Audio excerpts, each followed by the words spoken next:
Please be seated, and good morning, everybody. Welcome to the Impact Journey that we began last weekend. We're going to be here about 8 weeks. And as I said last weekend, we're talking about the vision of our church. And we clarified last weekend that we're all about enabling people to live and serve like Jesus. That seemed to get a pretty good round of approval, right? Man, that's just simple. That's what we want to be. We want to enable and engage people to live and serve like Jesus. We want to introduce them to a personal relationship, and then we want to see them go out and serve. And the whole reason we want to do this is so that everybody in greater Cincinnati, and everybody means everybody, will at least have an opportunity to experience the transforming reality of Jesus and then engage in living missionally right here in this community, but also around the world. So we're a world impact church. That's what we are. We're a world impact people. We've also come to a place in our life as a church where our leaders have prayed and we've counseled and we've done a lot of work to realize that we need some environments in order to do a better job at engaging people to live and serve like Jesus.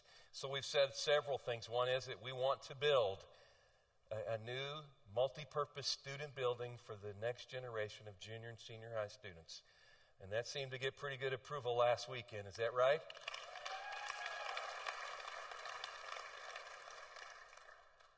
Can I tell you that we have had yet one more young man in our community take his life?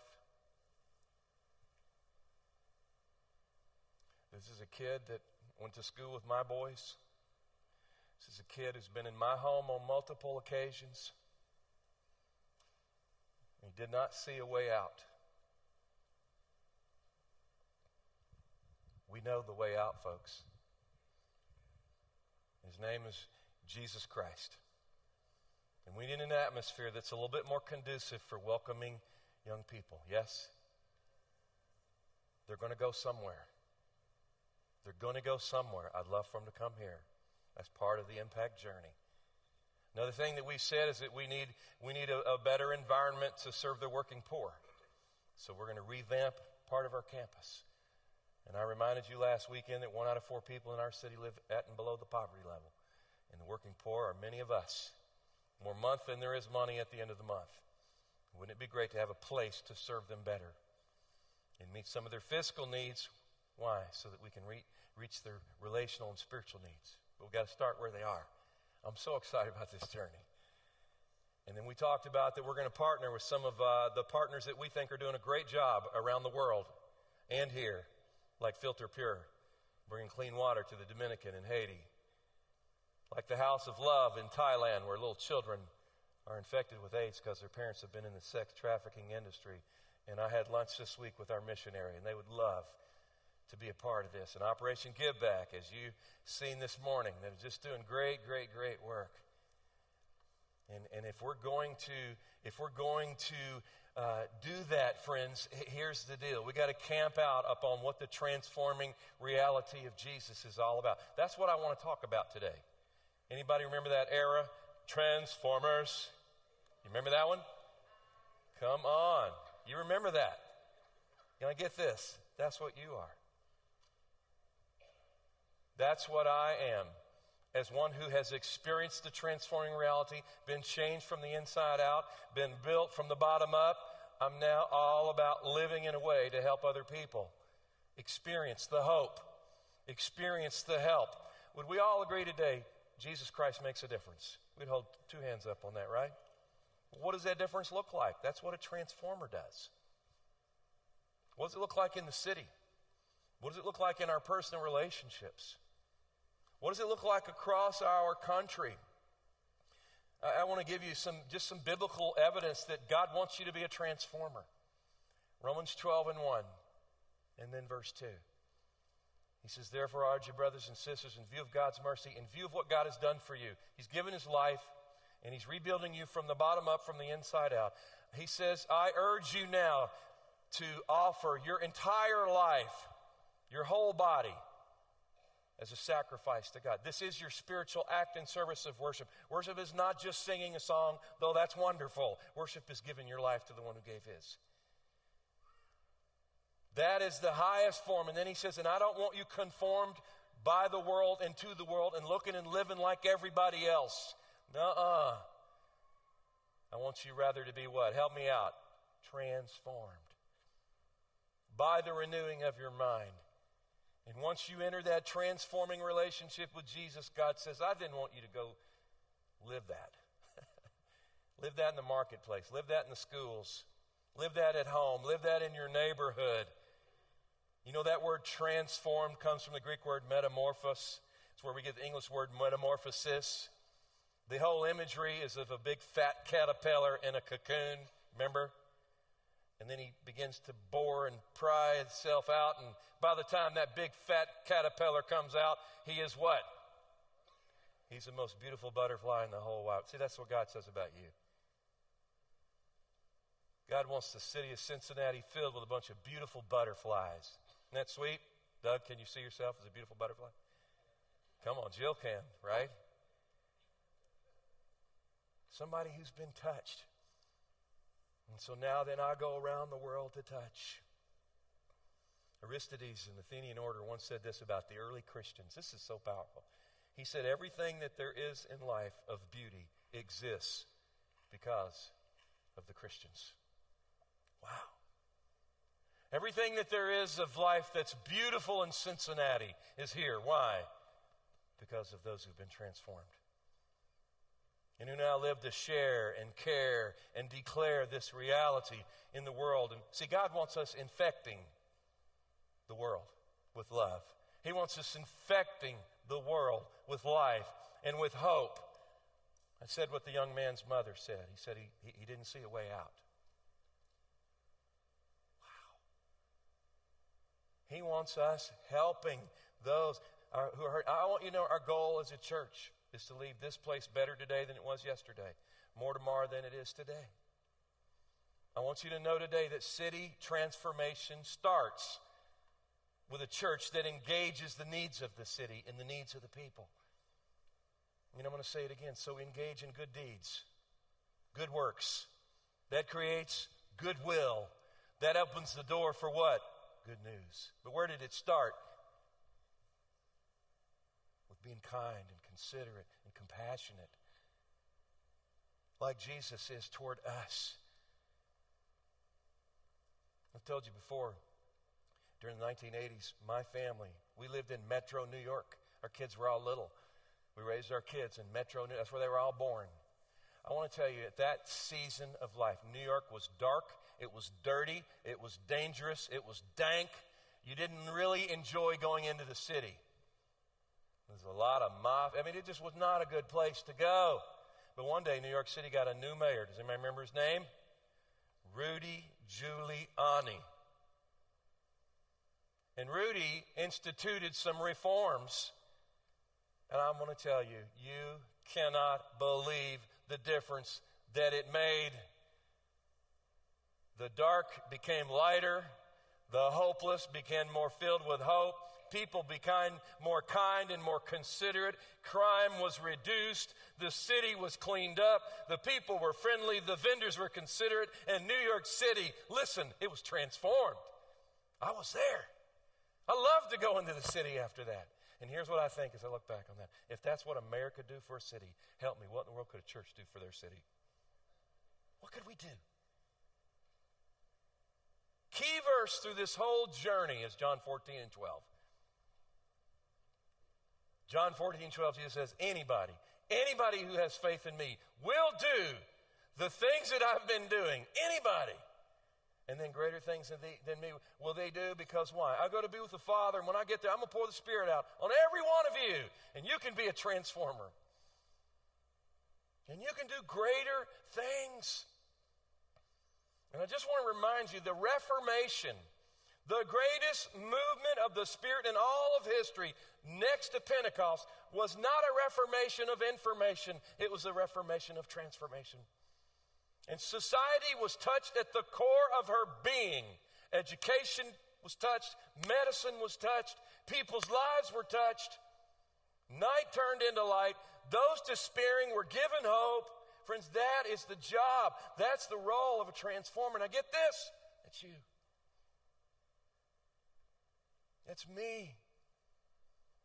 This is why when we went into John Parker Elementary School a couple of years on a whiz kid mission, the test scores came up. Come on. That's what transformation does, right, Stephanie? This is why when the hundreds of people that have gone through Financial Peace University and they were fiscally very unstable came out and now they're stable and they've paid down debt and they've put money in savings and they're not being ruled any longer. That's transformation. That's the power of the gospel. And it's a truth and it's a reality. This is why the hundreds of people that have gone into third option with a marriage that is on the way to destruction and being devastated have now come out on the other end devoted and developing. Because that's the power of the transformation of the gospel of Jesus Christ. And that's who you are. Jesus said it this way in the greatest sermon he ever preached, Sermon on the Mount. He said, you are the light of the world. In Matthew chapter 5 and verse 13. And then he said, a city on a hill cannot be hidden. So friends, let it shine. Yes? Let it shine. You become a transformer the day you come to Christ and you're made over. But let me say this too. You then begin to engage as a transformer. And get this, one life at a time, we make a difference. I want to remind everybody here today, you have never met a person that God does not love. Never in your whole life. You've never met a person that God does not want to touch.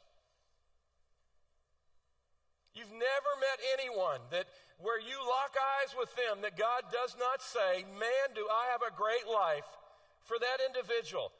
And I want to touch them. Now get me. How does he touch them? That's how he touches them. How does he bless them? Through those that have been blessed. I've told you before, my dad was a doctor.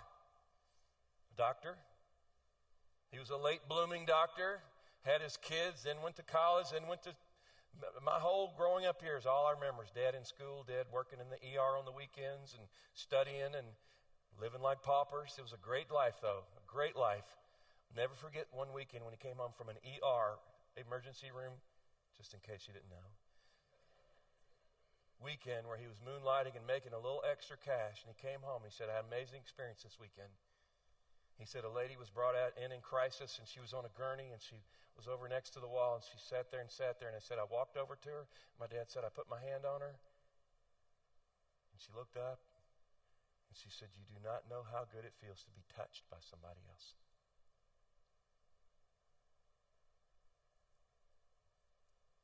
You live next to those people. You work with those people. You encounter them every single day. You know how they're touched? By you. You know how they're given hope? Through you. Have you ever heard of the law of entropy? It's the law of deterioration. Left to themselves, things destruct. They fall apart. Communities are like that. Lives are like that. It's a law of life. It's a law of entropy.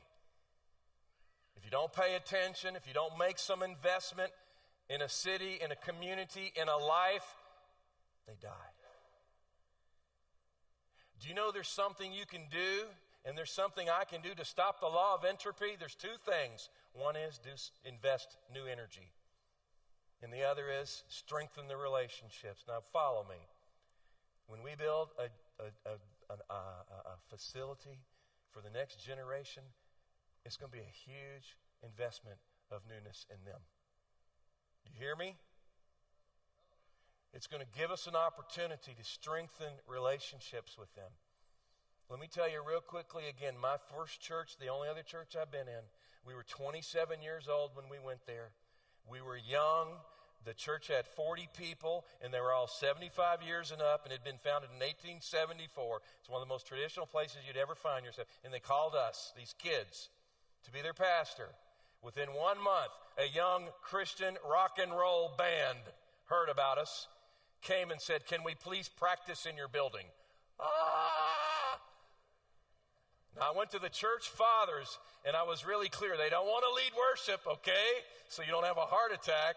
They just want to use our building. Can they? And God bless the old generation. They said yes. You know who came to church next weekend? Do I need to ask you? Those kids came. You know who came the weekend after that? Their parents came. You know who came the weekend after that?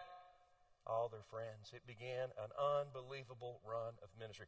We invested something new, and we strengthened relationships. Now, you help me. Is it a good idea to put a place here for the next generation? I cannot believe what I know God will do, because I see Him doing it in other parts of the city. How do we become transformers? You ready? One life at a time. One experience at a time. One encounter at a time. And through that encounter, here's what I believe. Hopeless becomes hopeful. It's the nature of who we are. We're the people of God. Hurts are healed. Devastation is brought back and made devotion with a sense of direction. And let me say this. Our goal, unapologetically, is that people will experience the transforming reality of Jesus. That is not an ulterior motive. That's our ultimate motive. We're on the same page? I'm not ashamed of that, are you? I just know we got to be transformers to get there. And we got some great people in our church that are doing a wonderful job at this, and I've asked them to come up here and join me. So would you please welcome Wayne and Brian and Tanisha.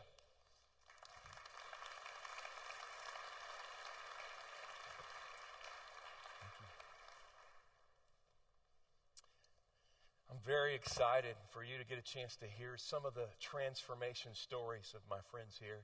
And so I've asked if we could start out and you just tell us who you are, give us enough background to feel like folks have been introduced. And how did you experience the transforming reality of Jesus Christ?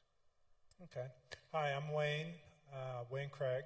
I'm married to my lovely wife, Kim, for 26 years now. And I have 3 incredible children.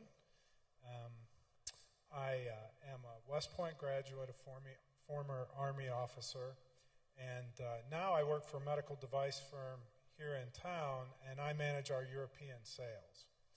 And my transformation has been kind of on and off again, and it's been happening over time. I accepted Christ when I was 16 years old, and it did transform my life. When I was 22, my father was diagnosed with terminal cancer, and he passed away of that shortly thereafter at the age of 42. And at that point, I said, if that's what God gives, I don't want any part of that. And for the next 20 years, I completely turned my back on God. 6 years ago, I found myself in a point in my life where there was strife, there was all kinds of consternation, and I'd begun to feel the pull of God back in my life. And He had put some incredible Christians around me. And one of those was my daughter's riding instructor. I didn't know at the time, I didn't know what it was, but it turns out she was a prayer warrior. And we had, through the years, seen incredible miracles happen through her. Tumors prayed for, and these weird illnesses, gerbils healed, and all kinds of things that you just can't even imagine. And I was standing before her with a colleague of mine who had terminal bowel cancer. And she had anointed him, and she had her left hand on his chest, and I was standing behind him with my hands on his shoulders. And I can remember the Spirit moving in that room. And I said a prayer to God, and I said, God, if you want me back, have her pray for me too. And she finished praying, and she was talking to him, and she stopped mid-sentence. And she kind of looked around, she said, I'm supposed to pray for you too, right? And I said, I think you are. And I knew at that minute that my life was transformed. I felt it, I knew it, I didn't know the implications to my day-to-day life, but I knew that I was never going to be the same again. That. That is so awesome. Isn't that great? You know, as much as it disappoints me, it didn't happen through a sermon. Can you believe that? And that's what makes me excited today. It happened through somebody like you. A woman who runs a barn, who's a prayer warrior, who has the transforming reality in her, and then prays that God would use it through her. And that changed Wayne's life. That is so cool, Wayne. Thank you for sharing that. Really, really appreciate it. Tanisha, can you tell us about who you are and how you experience the reality? My name is Tanisha A.G. Bell, and I'm married to a wonderful man, Rashid. And we have 5 children from 18 to 1. And God's funny that way. I went to Rensselaer Polytechnic Institute and worked for a couple companies, but now I have the best job ever because I'm a full-time stay-at-home mom. So my transformer reality has to do with my husband and my children. I grew up in a Baptist church, and my great-grandfather was a Baptist minister out in the Midwest here. We lived in Boston. And we were very active in the church. I was very active in the church, doing lots of things in youth ministry. And then I turned 18 and I got pregnant. And my parents and I went to the pastor to talk to him about that I had decided to keep the baby and what the plan might be and all that, and expected to kind of get a compassionate, encouraging, next step response, and didn't. We got a very ugly, mean, hateful, condemning, judging response. And I said, if that's who God is, I don't want any part of that.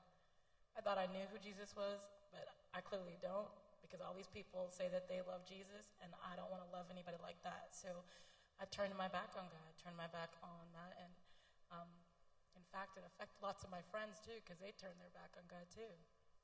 Watching what happened with me. So let's fast forward. I went to college, took my daughter with me, and graduated, and went to work. I had a plan. I had a plan of things that I wanted to do and what I want to accomplish in my life to make a better life for us. And I met this guy, and he was so boring. He was. All he did was go to work out, and go to church. And I was 22 years old, and I said, I want to have fun. I want to do stuff in my life. He's boring. I didn't like him very much at all. He didn't like me very much at all, because all I wanted to do was have fun. And but God saw that we ended up having to work together. And I know now that I fell in love with his intelligence. He's brilliant. He's amazing. And through our working together, he showed me a lot about processes and things. I was an engineer, so he taught me a lot about my job and about what I needed to do. But he also taught me a lot about him. One night we ended up working kind of late, and his sister called him. She was a single mom to 4, and he spoke with her, talked with her about things, encouraged her. And then all of a sudden his tone changed, and he was much more caring and compassionate. I don't know what she said on the other line, but he was just encouraging her, loving her, and then he prayed for her. And that opened up conversation for us to talk about why I wanted nothing to do with God, and how I'd been hurt by people who said they loved God. And 3 weeks later, we were dating. 6 months later, we were engaged, and 2 years later, we were married. Wow. I want you to notice that it was people that call themselves Christian that drove her away from God. But it was equally people who were genuine in their faith that drew her back. It wasn't a message. It was a life just like yours and mine. And friends, we're either drawing people in or we're pushing them away by the way we practice or fail to this transforming reality that we've all experienced. Brian, tell us who you are. Okay. I'm Brian Weaver. I'm married to my lovely wife, Rhonda. We have 2 daughters, Shelby and Ann. If you come to the 8:30 service, I'm sure you'll see Rhonda and I greeting at the back door, and Ann and Shelby teaching Sunday school or playing in the orchestra. I've been a teacher for 29 years. The last 20 years, I've been at Indian Hill Middle School with Joan Natterman sitting right there. And when I was a child, I went to the First Baptist Church of Blanchester. I accepted Jesus Christ as my Savior when I was about 10 years old at Vacation Bible School. But when I was younger, my whole family didn't go to church. My father would always stay home on Sundays. And this is something that always troubled my mother. And she always wanted my father to have a relationship with Jesus. It's something she prayed and prayed about. Well, my father had a side business. In the back, he had a workshop where he had a lawnmower repair shop. Through acquaintances, they met my grandmother's pastor, and one Saturday, he came to see if my father had a part for his particular lawnmower. And my dad said, well, let's go out in the shop and we'll see if I've got it. Well, wherever my dad went, I wanted to go too. And my mom said, why don't you stay in the house and just stay with me here? So I did. And after about an hour, my father came in, and he said, get everybody together, I want to have a family meeting. We'd never had a family meeting before, you know? What's this about? So we all gathered together, and at that time my father announced that he had accepted Jesus Christ as his Savior, and that he felt that Jesus was Lord. And the funny thing is, well, after that, I shouldn't say the funny thing, but after that, he was the most devoted Christian you could ever meet. I just lost my father to Alzheimer's about a year and a half ago, and one of the last things he was able to tell me was that he was a man of God, and that meant everything to me. Wow, isn't that awesome? I want to know if you heard where this happened. It happened in a lawnmower repair shop. And it happened because somebody invited him and said, can we share this moment? Can we share this experience? And that led to sharing love and life. I'm here today not because of a message. I'm here because somebody invited me 40 years ago to an experience, to encounter a God that I didn't really understand. And it has changed my life. And friends, we all have that capacity every day. That's what a transformer is all about. Wayne, can you lead us now in how do you act this out and live this out where you live and where you make your living and the way you do your work and treat people? Sure. This is one of my greatest joys, actually, because my entire life I have battled a spirit of anger, and not a nice anger, not a medium anger. And I fought him for decades by myself and on my own, and I didn't get anywhere with it. And the people who worked with me all of that time, they know that about me. And God, he changed that in a year in me. It was completely gone in a year. And I couldn't do it myself. And I go to work now, and I get to model the difference that he's made in my life. I always was a person who was job first, people second. And if you have to do people, it's only so that you can do the job better. And today, I will drop anything to help anybody with anything. And I don't look at helping people outside my functional area as being a business decision. I look at it as a decision about whether or not I'm going to model what Christ did for me on that day. Wow. Awesome. What a great... Now, I know that Wayne would not say this because he's a humble man, but I will say it because I know him well. In the eyes of the world, extremely successful.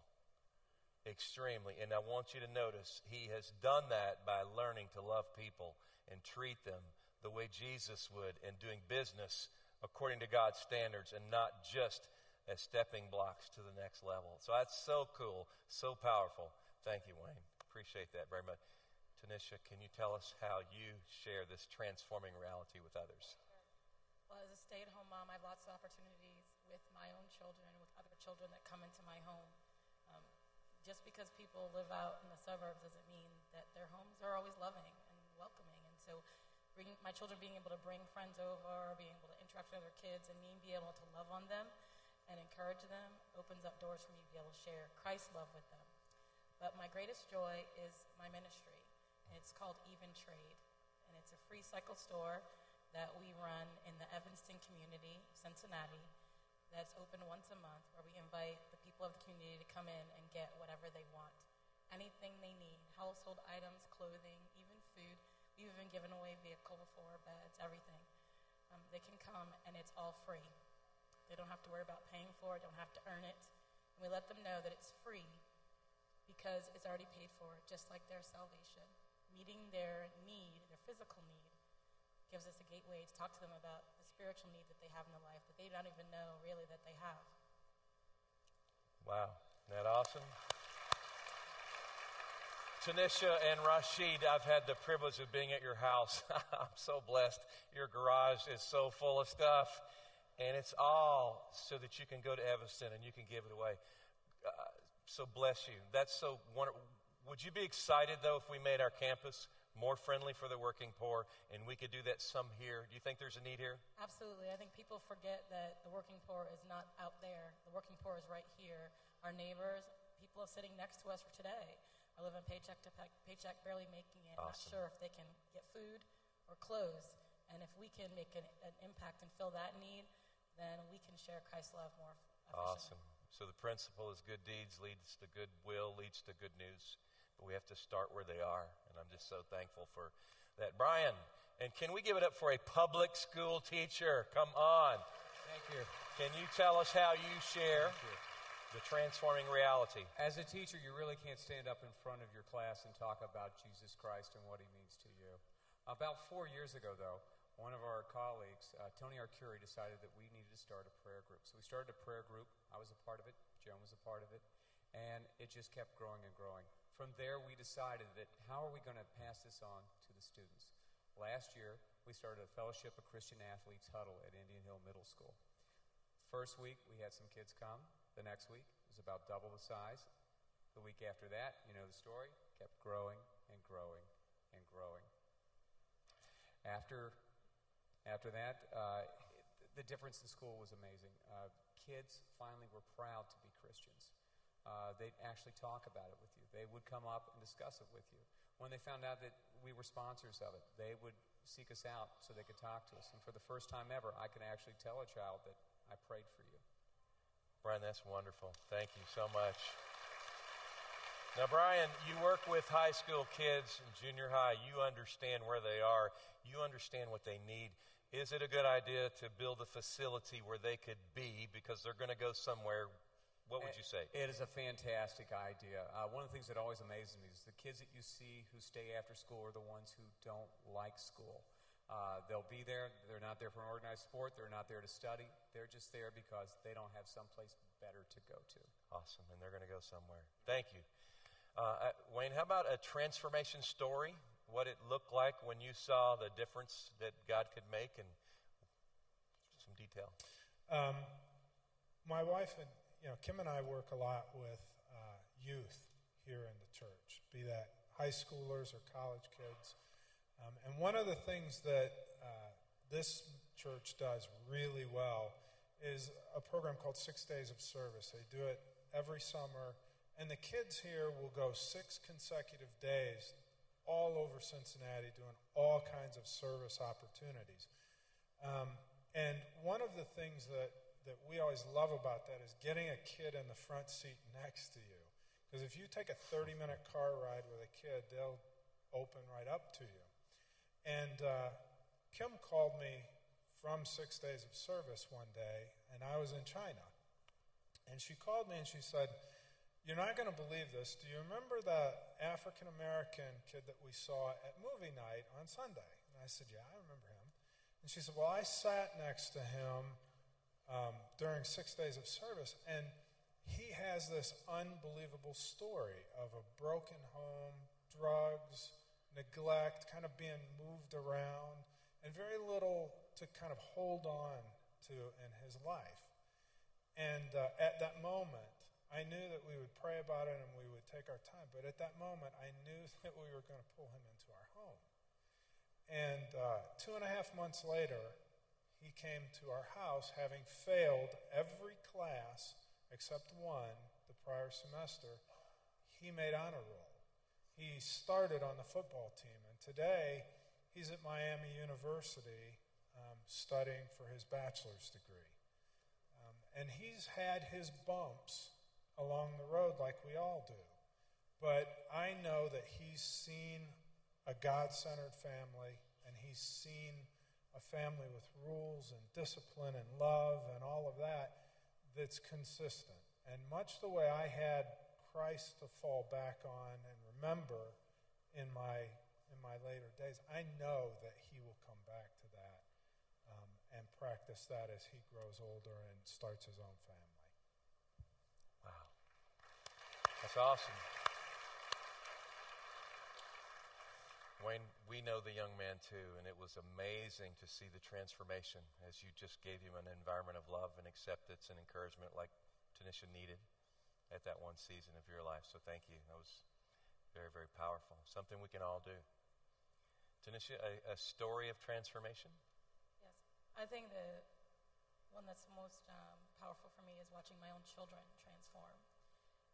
We all want our children to love the Lord and to live that out. And I think when we started Even Trade, we just made it kind of our family ministry. We included everybody. We didn't put them off to the side and say, oh, that's just for mommy and daddy. That's for all of us. And so we encourage them to give things that they don't need away, not be wasteful and just throw them out, but give them to other people who can use them and to find things and to serve in other ways, serving with 6 days of service. And I will say that I've seen a lot of transformation in my second daughter. A couple years ago, she was shy and quiet and really didn't talk a lot. And this last summer, she went with Epic Ministries on a mission trip to Philadelphia and gave a message on love. I know for sure she would never have done that 3 years ago. And I think that her and my other children's willingness to serve people and to love people, understanding that it's not them versus us. We are all together doing this together. And God wants that for us. Has made a big difference for them. Thank you. I hope you heard that the primary transformation was our own kids.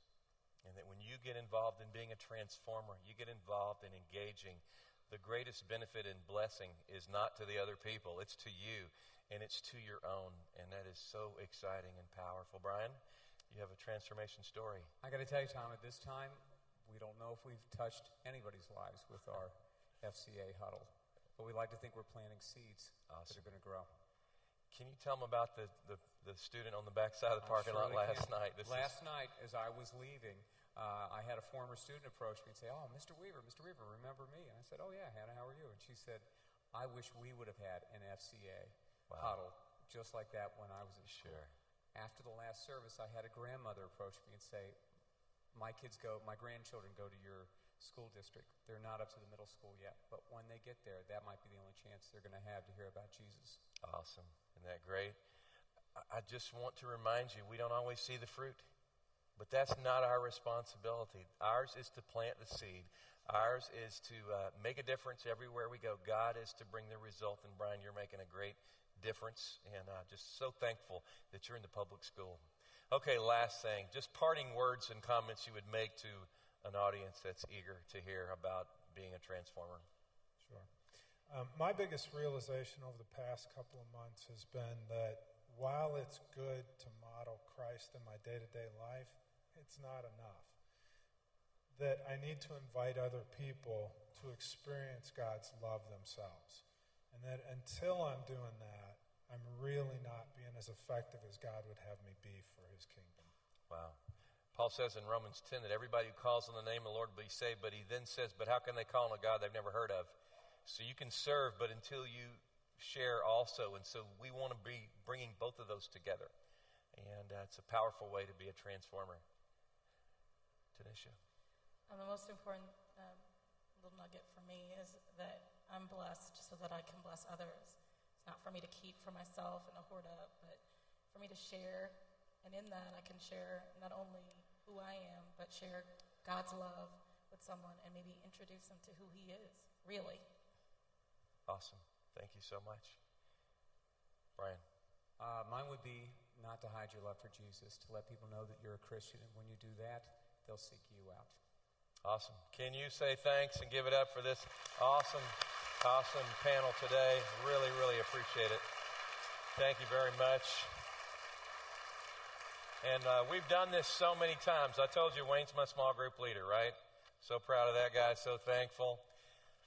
Can I tell you that the journey for transformation starts right here, right now?